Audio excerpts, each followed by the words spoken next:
Barret Edelstein here, your celeb expert and your Celeb Savant.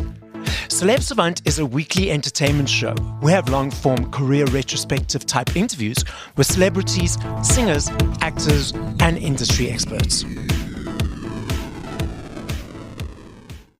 I met Jason Goliath when he was the host of the BMW M-Fest cocktail party and I was a guest.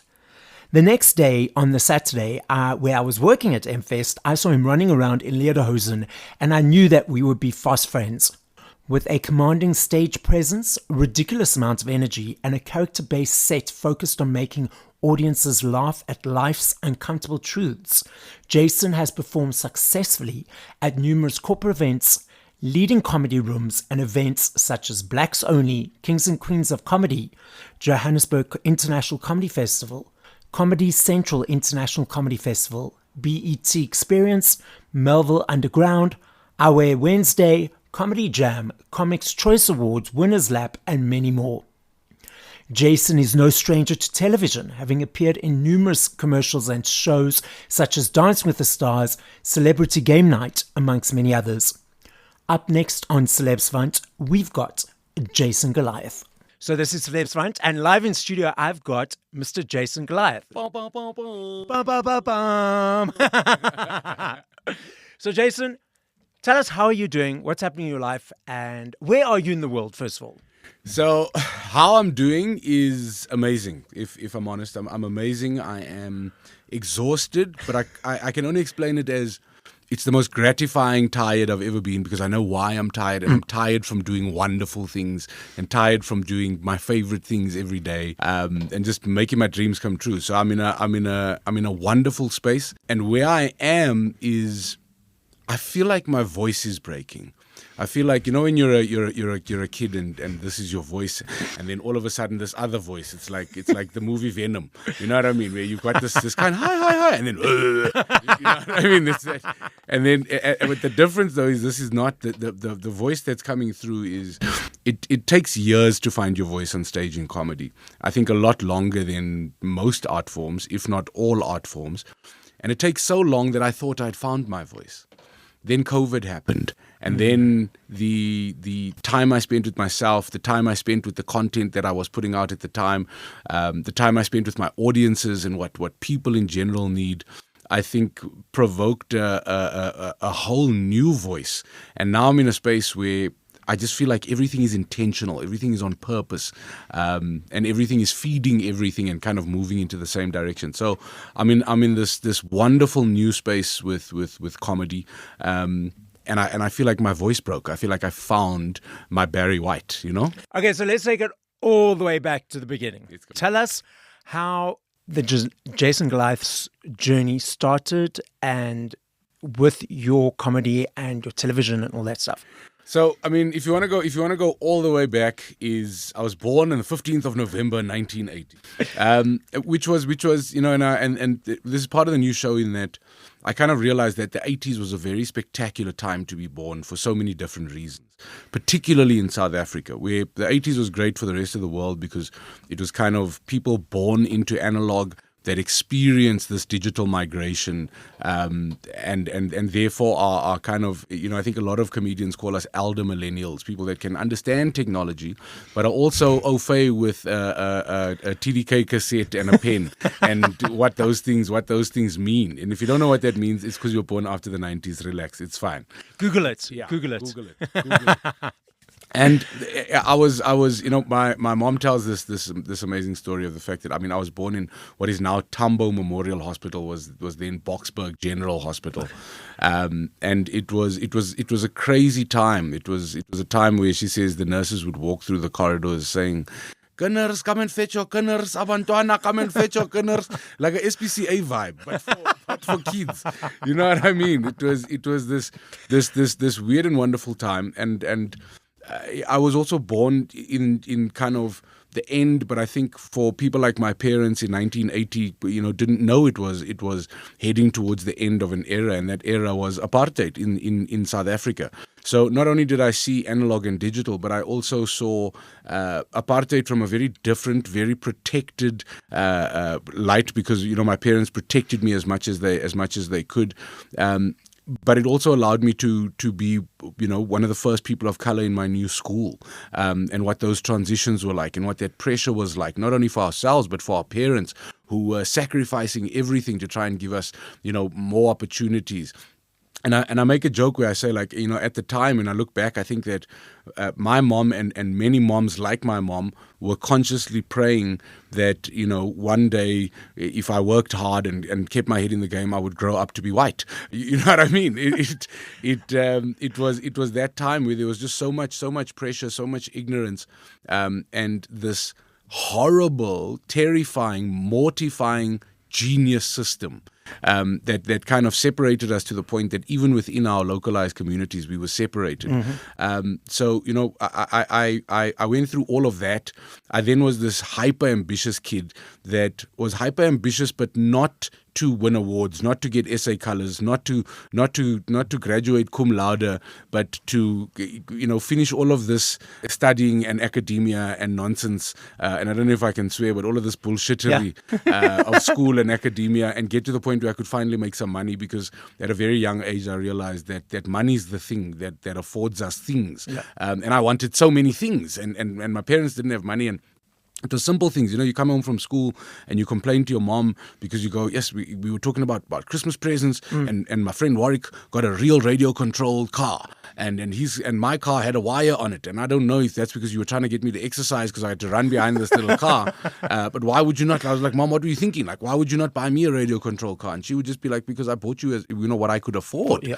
I couldn't afford what Warwick's parents could afford. They're in a different situation to us, and just having those little conversations led me to believe that true freedom and in my mind true happiness would come with money, and therefore success was defined only around money. If I and the sum that I speak about on stage is the sum in my mind became very quickly, probably from the age of 17, 18 already, success equals happiness. If I had money, I would be happy. And that's the simple thing. I looked around me and the optics were that those that had bucks were far happier. They went on nicer holidays. They lived in nicer houses. They didn't have to swim in the public pool and dodge trolls. You know what I mean? They never had troll dodging was not a thing for rich people. They had their own pools. They were dodging creepy crawlies. I was dodging other people's trolls.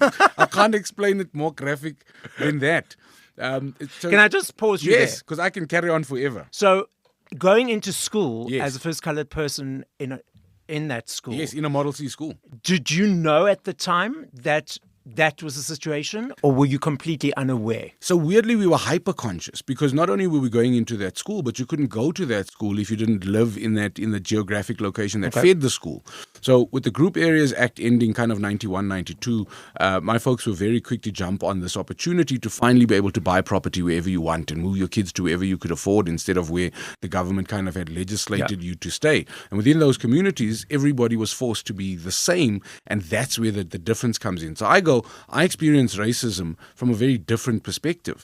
Like growing up, because I was so guarded and because I spent so much time in El Dorado Park, I didn't experience racism from white people as much as I experienced it from other colored people, because the system had made us racist towards ourselves. Our parents would talk about things like hair and complexion, and the fact that you can't bring home a dark person with a thick strand, because what about the children? That's what they would say, because white was right. It was an indoctrination, and they were kind of doing the best they could to help us have the easiest kind of path in this very, very difficult, very complicated world.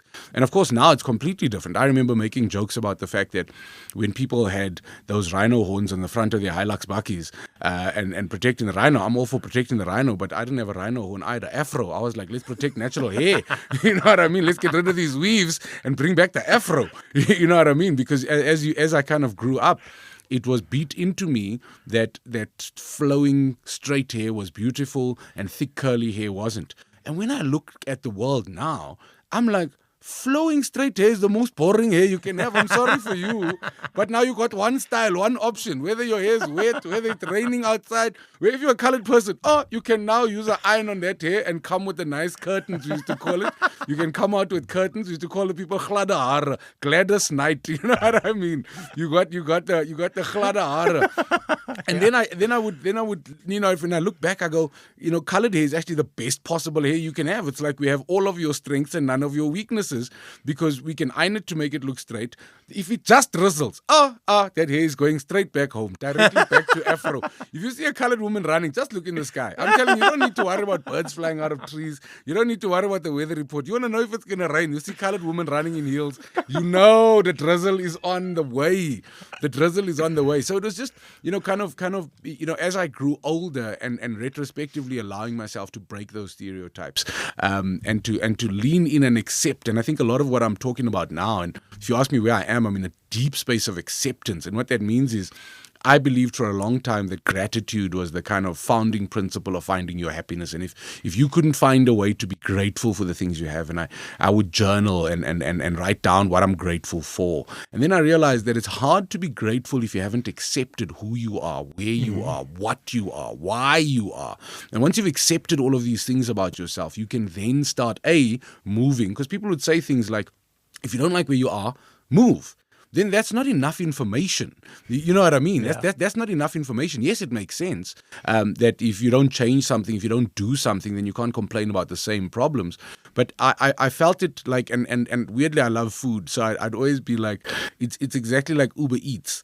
I can't order my favorite food if I'm not willing to tell the app where I am. You know what I mean? If I don't tell the app where I am and accept exactly where I am, I can't let my favorite things come to me, but I can't also GPS to where I'd like to go. So wherever my goals are, whatever my dreams are, if I haven't honestly accepted that I am where I am, whatever the reasons are actually don't matter, because that doesn't change the fact that I am where I am. And that's why the show is called Dala What You Must. It is what it is, because at all times it is what it is, whether you like it or not, whether you think it's fair or not, whether it causes you pain or trauma or not. The quicker you are able to accept where you are and go, cool, whatever's happened, whatever's gone wrong, whatever trauma I've been through, this is where I find myself. Then think about where I'd like to be. Then, like a GPS, it shows you the whole route. It gives you actually options. This one is going to be 18 minutes longer. This one is without tolls. Shows you the whole route. You then choose your route. Then it doesn't show you the whole route ever again. It narrows it down to your next move. So from the whole route, it goes in 200 meters, turn right. Then all you need to do is focus on the next 200 meters, and when you get there, turn right. Then it will say, in 3 kilometers, keep left. That's the only instructions you need, because you've put in where you're going, and now you can finally start moving. So that sentence, if you don't like where you are, move. I'm like, yeah, but you don't want to move out of one, how do I say this? You don't want to move from the kaka to the kaka. I can't say it any more grotesque, I suppose, than that, because just moving is not it. Where are you moving to? Why are you moving? Because why are you moving is important, because this is a journey. You've got to keep moving every day. And if you don't know what your why is and you're not clear on your why, then tomorrow you wake up in a bad mood and you stop moving. You just revert back, because there's this learned behavior, the socialization that becomes deep habit. And it doesn't matter how much kind of mental work you do and positivity you bring into your life. If you don't do it every single day, if you don't have your mantras to keep yourself on track and on the journey, so you can't take a call and stop following the GPS and then be angry that you don't end up at your destination. You got to stick to the route. You got to stick to the route, and to stick to the route means you got to be dedicated to the journey. So every day you got to kind of wake up, remind yourself, no one's coming to save me. No one went to bed last night thinking about my debit orders. What do I want? Where am I now? What do I have to do? And then Dala what you must. Standing ovation. Absolutely. But now we're going back to when you were 17. Yes. And the thought was that success equals money, money equals success. 100%. So let's carry on from that space. So initially I was like, I'm going to study accounting. And my mom said, are you crazy? You're barely passing accounting. And I said, no, but the uncle in the family, and every colored family has that one rich uncle. I don't know if it applies to all families. But definitely in colored families, there's always that one rich uncle that made better decisions than your father. You know, your mother secretly, is not crushing on him, but jealous of his ways and wishes your father would stop drinking and rather go to work, which is far truer than I'd like to admit. And I was like, I'm going to be an accountant. And my mom was like, you're not thinking clearly. You're just thinking about the money. So she was like, study marketing. And I was like, why? And she was like, think about it like a picnic blanket. And if you study marketing, you'll have this vast picnic blanket, and then you can put whatever you want on that blanket. You can build things later. You can go into accounting or finance if you think about it later. But you can also go into sales, which is where I think that you're kind of destined to go. And I was like, okay, cool. So being Jewish, yes, What do you think were the 3 things that my mom told me to study? Doctor, lawyer, accounting. Done. Full stop. Hashtag, there we Full go. stop. And that's exactly the 3 people that a colored mother wants you to marry. You know what I mean? That's what we have. That's what our cultures have in common. Your moms were preparing you for our moms' children. You know what I mean? We were just coming to take over installments and enjoy the good life. Your pension fund, medical aid. Come on. And I said no because for me, it's not about the money. It's about the passion and the joy. And this brings me back to that sum. So I spent my 20s chasing the money, like head down, chasing the money. If you asked me what I wanted to be, I would tell you I wanted to be rich. I didn't need to give you detail. I didn't care what the vehicle was to afford me that wealth. I just wanted to be rich. What was your definition of rich? So my definition of rich then was having more money than all of my friends. Okay. More money than all of my friends, so I could live in a bigger house than all of my friends, so I could drive a better car than all of my friends, and that I could be the envy of all of my friends. But more than that, and it's still my definition today, like if people ask me, why aren't you having children? I go, because the options are simple. Have children or do whatever I want. You know what I mean? And from back then, I was like, money will afford me this opportunity to do whatever I want, whenever I want, and not have to listen to anybody, not take instruction from anybody, and just do whatever I want. I get into trouble for this with my wife till today because all I want to do is whatever I want, and I don't want to listen to anybody, and I'm stubborn, and it is what it is. So in your 20s, Yes. did you find that you were comparing yourself a lot to your friends all the time? All the time. All the time. So not only comparing myself to my friends, but comparing myself to my perception of happiness. Yes. So I would look at other people and the things they had. I didn't need to even look at their emotional situation. I would just look at the things they had and would assume that they were happy, because you must be happy driving a 7-seater luxury SUV. You have to be happy. Of course, yes. Because you have a swimming pool. You have to be happy because you got a tennis court and your dad plays golf. You know what I mean? You have to be happy. Because you've got the creepy callie. That's and it. what were those things that you said you were in the public pool? The trolls. The trolls. People cuck in public pools. I don't make the rules. It's what they do. It's what people do. Because there's no trolls. It's just a creepy callie. 100%. So they must be happy. And so what happens is you look at all of these people, you have this vicarious relationship with your own happiness, because it's, instead of a reflection of what you want, it's a reflection of what you see and what you perceive. Mm-hmm. So I make money, lose money, make money, lose money. And the first lesson I learned in my 20s is that I hate the fact that my emotions became directly linked to my bank balance. When I had bucks, the charming, the life of the party, the nicest person, lots of tolerance, lots of happiness. But when I was broke, miserable, sad, depressed. And I was like, how can money have this much power over me, firstly? Number 2 is I made money, I lost money, and the more I chased the money, the more the money seemed to evade me. And I did the right things. Started in insurance brokerage when I was 25. After an amazing career, my 20 to 25, I was the glory boy of my community. I had more money than all of my mates. I was living my best life. I was making good decisions.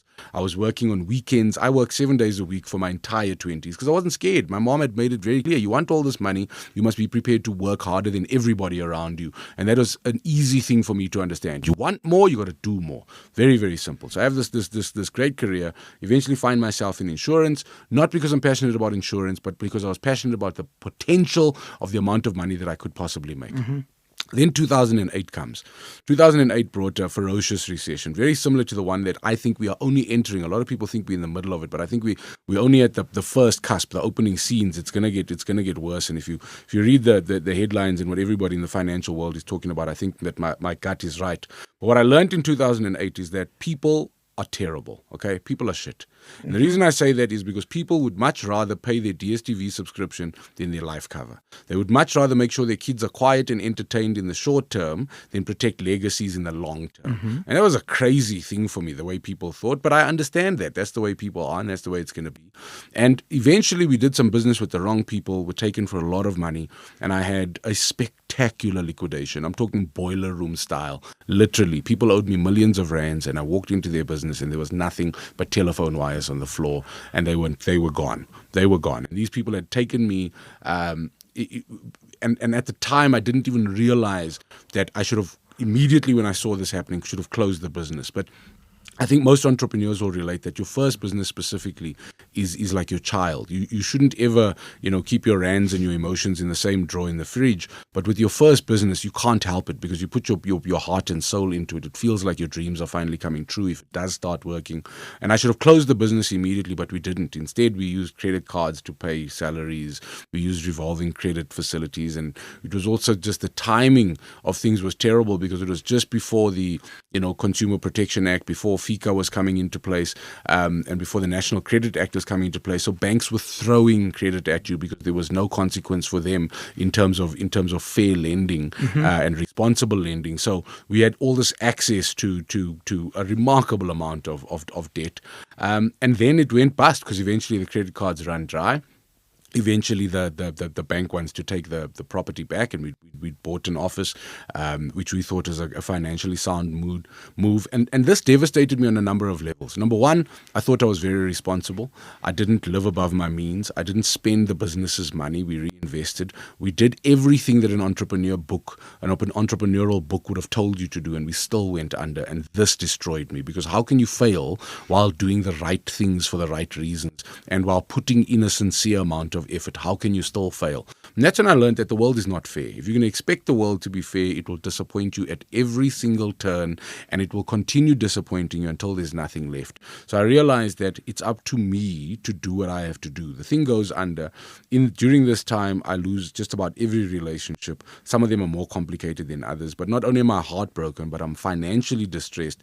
And then I realized that because of this success equals happiness, I'd created an identity of money around myself. And now that money was stripped away, I felt like I had no identity. I felt like I was nobody. My community that was looking up to me, and when I say my community, I'm talking friends, family, business associates, all of a sudden I felt like I had no value to add and no value to bring. And then started feeling like, am I even a man? I can't provide for myself, never mind provide for anybody else. And you just get into this depressive spiral, and the more people try to kind of pull you out, the more your brain goes, you don't even understand what I'm going through. People would want to quote people like Warren Buffett, and I'd be like, don't fucking quote billionaires to me. They don't understand my struggle. You know what I mean? They don't understand what I'm going through. And literally getting to the point where I was suicidal, and I thought that, it would just be easier for everybody, less embarrassing for my family, less embarrassing for myself if I just drove into a bridge. Everybody knows I like speeding. They'd all believe that I possibly lost control and died by mistake. And I didn't do it because how could I do that to my mom, who'd sacrificed everything for me? It would be so unfair. And my mom was young; she had so many years left to live, and weirdly, and I've never told this story before, but weirdly, my mom's best friend had lost her son tragically, and had never recovered. I saw this person deteriorate emotionally, physically, publicly. And I was like, the picture I had is that if I were to do this to my mom, that would happen to her, and how selfish of me. Yeah. So I decided, well, okay, so what are you going to do? If you're not going to die, you got to do something. And that's always been, the lessons that I was raised of is don't do nothing, do something. And if you're going to fail, you're going to learn. It's okay to fail, but do something. And I'm 30 years old. I've lost everything. I've no hope. And I say to myself, okay, so do I want to go back into corporate? Possibly. And then I went, well, okay, what do I really want to do? And I'd always wanted to be an entertainer. I sang in the school choir, I sang in the church choir, I did the school plays.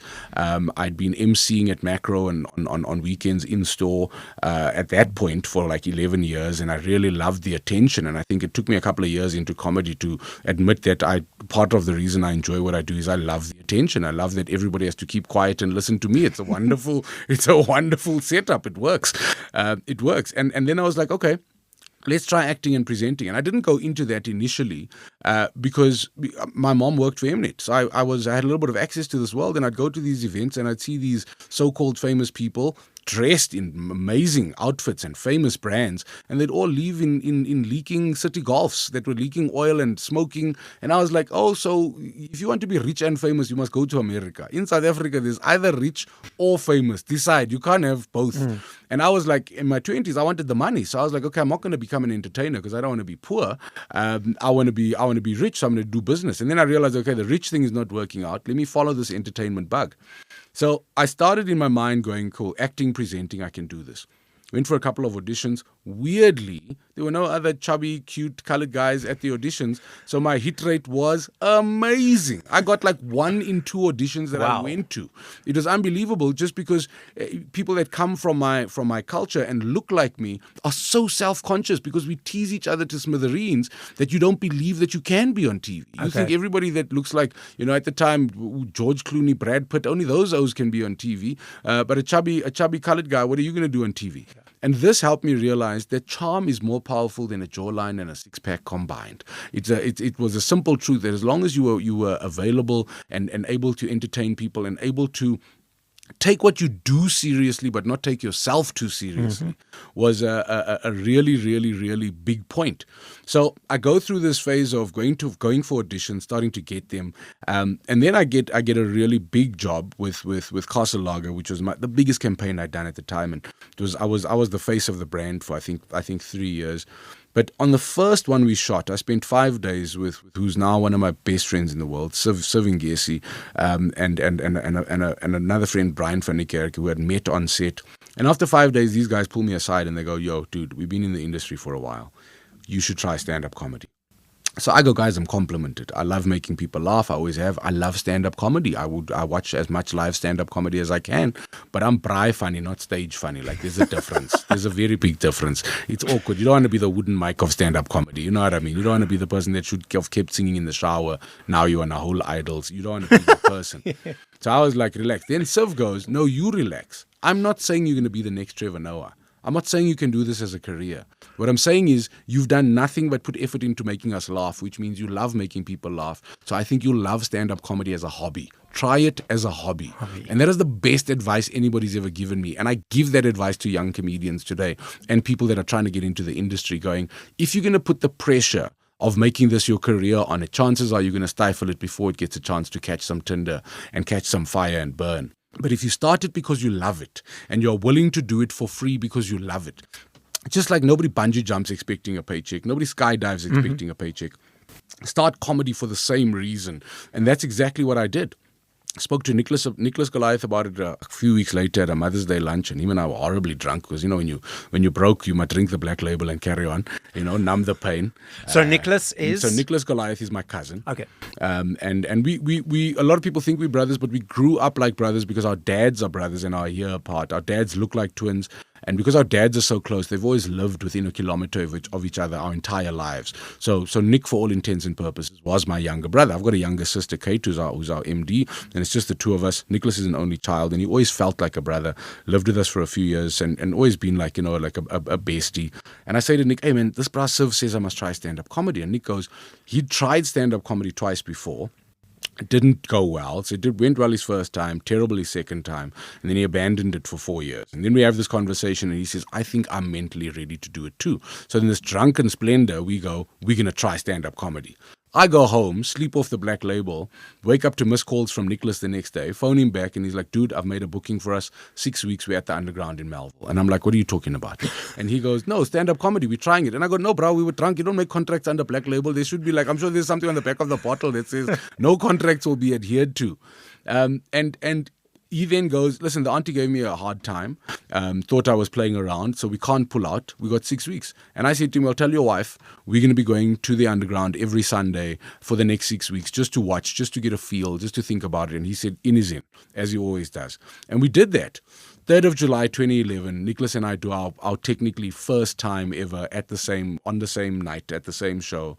And you know that movie Waiting to Exhale, the song Waiting to Exhale?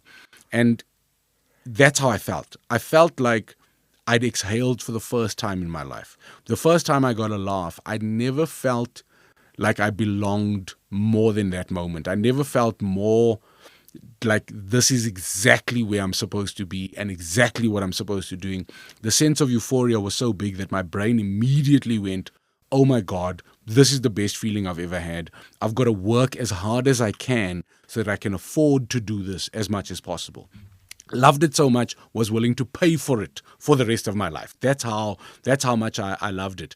And then all I had to do was do it. very quickly we identified that the industry was young, and I think in its infancy had a lot of inexperience, and that inexperience led to, I think, a lot of people not applying any business acumen to the arts, which I think is a crime of the arts. I think a lot of people become artists without understanding anything about business. And unfortunately, success in the arts, particularly in this digital age, has got more to do with the work behind the scenes than it does with the actual talent. So I'd go 20% talent, 80% everything else you do, rushing through Bryanston traffic to get to a podcast, for example. You know what I mean? It's more important to get to that podcast on time. That's what the industry had become. And I said to Nick, listen, these guys are sleeping. A lot of them have kind of attached their brands to themselves instead of building businesses. And I think there's a lot of opportunity. And there's also no governing bodies, no rules, nobody that we have to ask permission from. We can literally just entertain people.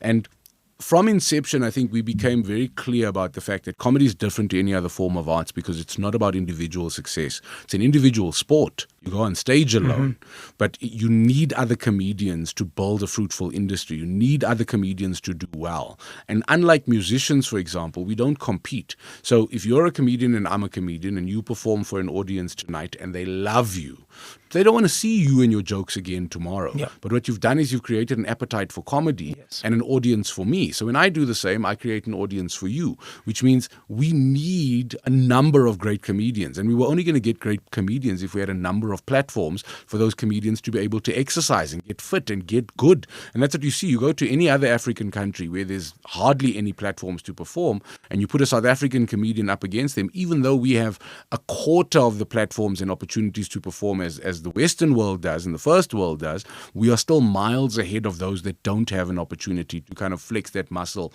and get it fit. And, the rest, as they say, is history. It took me over 11 years, nearly 12 years in the industry to, I think, find my voice and understand that it's not just about making people laugh, but the importance of, if you have somebody listening, sometimes it's more important to have something to say to them than just to make them laugh. And I remember just before COVID having this realization that I think success to me at a show was no longer on a lineup show getting the biggest laughs of the night, but being the comic that people are speaking about in the car on the way home. That's what success meant to me. Who's the one that touched them? Who's the one that they feel closest to? Who's the one that engaged them the hardest, the closest, and put effort into kind of getting, breaking that barrier that exists between the stage and the audience and taking the rapport that exists between a comedian and their audience to a level that almost made it personal, and as personal as it could be, so that you leave feeling like you know me intimately, and when you see me again you think we're friends, because a lot of people see me after performing and treat me like I've been to school with them, which is a wonderful thing. Let's unpack a whole bunch of There's things. a lot of things I said there. I'm sorry. It's okay. I'm the longest-winded individual. No, that's fine. That's fine. Now it's my turn. Yes, go. Do you prefer performing your own standalone show or in a comedy lineup? Which is better or worse for you? So both of them have their pros and cons. Performing your own show is naturally better because the audience came to see you. Okay. So everybody in that room volunteered to come and watch you. Mm-hmm. The problem with performing in a lineup show is sometimes they came to see the guy after you, and now they can't wait for you to get done, no matter how well you're doing. And those are my favorites too, because I'm a petty, slightly arrogant, very competitive person. And very early, I would say this to Nicholas often, I realized very early that it doesn't matter where on the lineup you are placed. Headline the show. And I would say that to Nicholas all the time. It doesn't matter if you're opening the show or closing the show or going in the middle. Headline the show. Make yourself difficult to follow. And also, when you're on a lineup show, if they did come to see the guy after you, very often the expectations of you were low, and that's where I took my gaps. Because I had so much microphone experience before starting stand-up comedy, I already knew how to engage with audiences and how to feel close to people. And that created, I think, the benefit of me exceeding people's expectations, but then the pressure of those expectations starts competing with your experience. So now, because people have seen you on TV, they assume you've been doing comedy for a long time. And I just started doing comedy a few years after I'd started appearing on TV in different ads, etc. And then there was this race between my experience and the expectation that my public persona had created, and the audience expectation versus my experience. I always felt that every show was Champions League final. Every show I had to perform out of my skin, which is exhausting, but it also allowed me to not only catch up, but I think pass a lot of my peers because I put myself in that position of do or die, fight or flight, every single performance.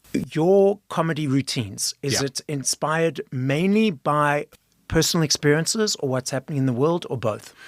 I would say at the moment it's almost 90% personal experiences, personal observation, and observations of the experiences I have with other people. So I wouldn't speak as much about what you're doing versus what I'm doing, but I might speak about the fact that you complain about X and I see you do Y, and that's why I do X and my result is Z.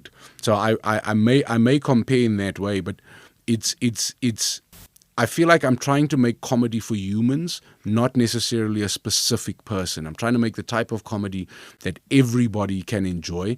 And even though, that can be, and in the early days, I used to call it, because I never used to, I used to be very crass, very aggressive on stage, and speaking about things that made people uncomfortable, which I still do, but in a far more, I think, acceptable and a far more constructive way. So I would say to people, I hate Toyota Corolla comedy.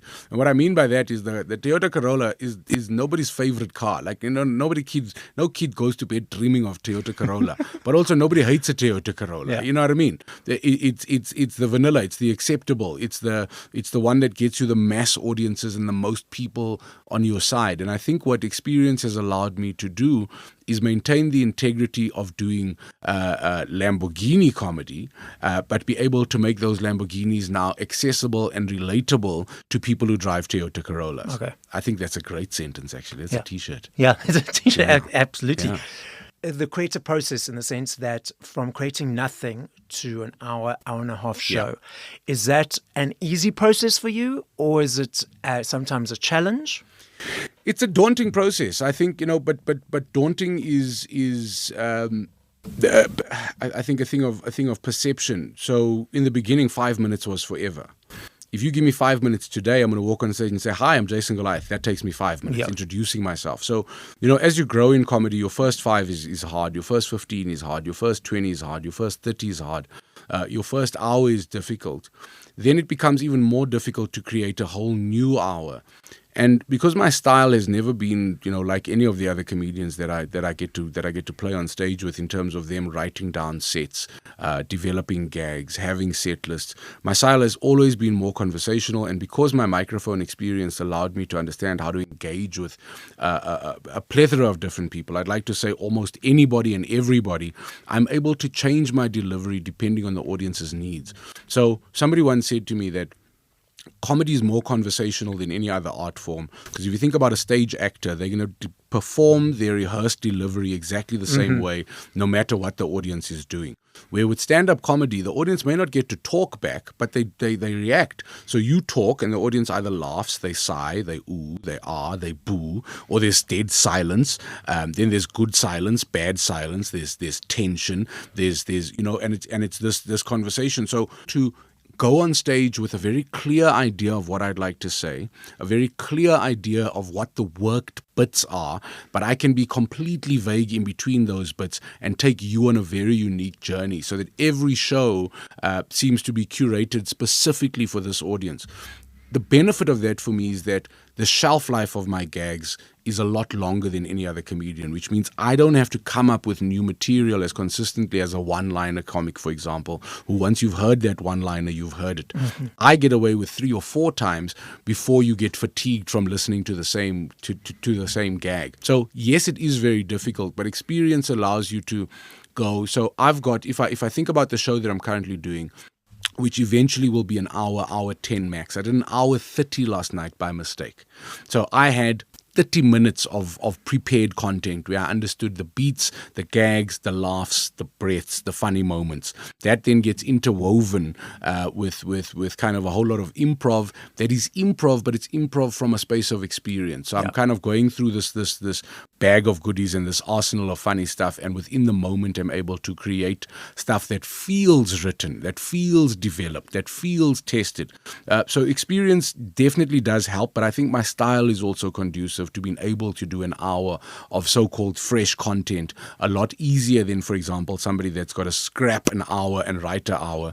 I need to write 20 to 30 minutes to do an hour. Would you agree in this comment that comedians Yes. are artists that are able to read energies of the audiences very well? Absolutely. And they have to. And the better the comedian, the more intense their ability to read audience emotion and react appropriately becomes. So it's almost like that I've always wanted to do a neuro-linguistic programming course because I thought it would make me a superhero on stage and I'd almost be able to anticipate. But I feel like if I did that course today, all it would do is put labels on things I already knew. So instead of calling it a leg, I'd use that scientific term now. You know what I mean? Because it's things that I've got to do all the time. I've got to read your body language. I've got to read your facial expression. Because I'm also the type of comedian that goes into the audience and roasts the audience. I've got to know who can be roasted, who hates being roasted, who wants to be roasted, where the lines are so that you don't ever offend anybody and don't ever take it too far. And you've got to kind of find that line to tread and remember at all times that if it's not entertaining, you shouldn't be doing it. And all of that programming in terms of reading people's body language, facial expressions definitely helps. So to answer your question, yes, comedians I think are more in tune than just about anybody else. I'm an NLP coach. Come on, I should have smelled it. Yes, I've studied it, and that's why I asked that question. So you see it in action when we do it. Yeah. You see us being what do they call the guy that Conductor. A conductor. Yes. And that's exactly it. So we can identify where you're at, which allows us to manipulate your mood. So people have been saying, what do you want people to get out of your new show? And I go, I want people to feel whether they like it or not. So that answers my question because, as NLP, people process information either visually, kinesthetically, or auditory. Yes. So you are obviously a kinesthetic processing person. Yes. There we go. What does kinesthetic mean? Kinesthetic means... Sorry, man. No, that's fine. Kinesthetic means that the way you process information is through the energy, the body language, the tone of voice, all that kind of Absolutely. stuff. Absolutely. Visual people, they create images in their mind, and auditory, it's through the audio or through the words that are being spoken. Okay. So kinesthetic people take the longest to process. 100%. Visual people are the quickest, auditory in between. Makes sense. So just some learnings for the listening audience and for Mr. Goliath over here. and I can tell you that with experience, comedians can do the kindly what kinesthetic, that one. They can do that one as quickly as the visual one. Yes. So within a split second, I can see what your mood is doing. I can see what my words are doing, and I can edit on the go what I'm about to say to either go harder, go softer, to make sure that you're happy. My wife sees it every time I get pulled into a roadblock because I'm immediately able to address the officer in a way that gets me off immediately just by watching the way he's walking towards the car. I'm on it. So you see, the thing is that you have your primary processing and then your secondary. So you obviously primary kinesthetic and then secondary visual. So there we go. I like it. Diagnosed, yes. Top 5 people, putting you on the spot. Yes. Top 5 local, international, whether it's actors, comedians, that you would like to collaborate with in a show, live or in television. Go. Whoa, this is so difficult. I would love to. Trevor Noah, I'd love to come and open for you, but not in South Africa. I'd like to come and open for you in any country in the world except South Africa. And not that I don't want to open for you in South Africa, but just because I think that there are so many great comedians that need the opportunity locally that I think would benefit from it far more than I would. So I would love to open for Trevor just to get that feeling and that sensation of what those Instagram videos look like. I would love to tour the world with Dave Chappelle. A, so that we can become best friends, and B, so that I can get to watch his comedy every single day, because I think Dave Chappelle at the moment is the greatest living comedian in terms of somebody who is able to drive messaging, be thought-provoking, tread the line, but has also worked himself to a point where he doesn't really have to care about your opinion. He only has to care about his truth. And as long as he's sincere to that truth, he gets away with saying things that in our wildest dreams we couldn't get away from. Locally, I would love to do a kind of South African Kings of Comedy, and I think guys like Mpo Pops, who I think is the funniest man in South Africa at the moment. And weirdly, Mpo Pops headlined the first half of the night that was my first ever performance, and it was the first time I'd ever seen him live, and then my mind was blown. And every time I see him, even though we're great friends now, my mind is still blown. Skumba Hlope, let me tell you. Skumba is so funny, and Skumba reminds me of my all-time favorite comedian, my spirit animal, which is the late, great Bernie Mac, who was just somebody who would bully the audience into laughing. And that's what Bernie Mac was, and that's what Skumba was. I find Skumba so funny that even in Vernac, when he is saying something that I cannot understand, it's funny. You know, when somebody's just funny in their bones, yes. in their essence.